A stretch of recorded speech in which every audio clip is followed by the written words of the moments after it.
ליצירת המחול המפורסמת, מפצח האגוזים של צ'קובסקי, נוצרו כבר מאות עיבודים וגרסאות, אבל אין ספק שהגרסה של קבוצת המחול שקטק לילדים ולמבוגרים היא אולי הנועזת מכולן, כי שם צלילי אלקטרו, דנס והיפ-הופ מחליפים את הצ'לו והפסנתר, וגם מסכי וידאו ורקדני ברקדנס בלבוש חייזרי מחליפים את הפירואטים והחצאיות. כתבנו רון קלף ורועי לוינגר מביאים את הקולות מהופעת הבכורה במסגרת פסטיבל מחול אוהד במרכז סוזן דלל בתל אביב.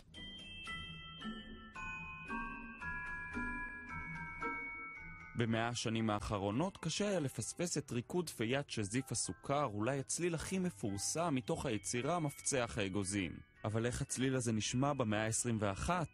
בקבוצת המחול שקטק לא היססו להכניס כמה שינויים.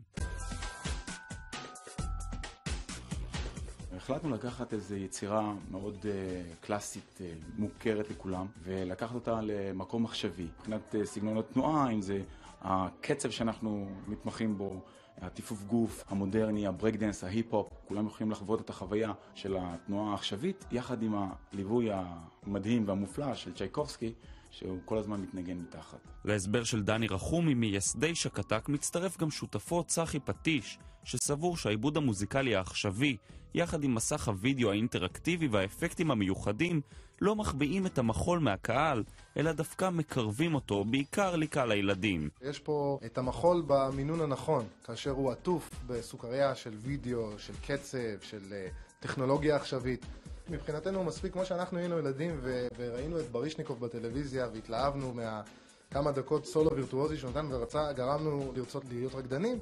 ככה אם ילד יבוא ויראה את הריקוד ויקח ממנו את ההשראה הזאת, אז כאן שכרנו. הילדים והמבוגרים שצפו במופעי הבכורה הכירו כמובן את הבלט המקורי של צ'ייקובסקי, ונראה שלא התאכזבו לקבל אותו אחרי השיפוץ של שקטק. ביצירה הקודמת זה היה כזה די משעמם, כאן כאילו ראו את זה על מסך, זה היה יותר כזה מגניב. אני באופן אישי חובב את הקלאסי יותר באופן כללי, אבל היה פה שילוב מעניין בין הקלאסי לבין החדשני, המאה ה-21.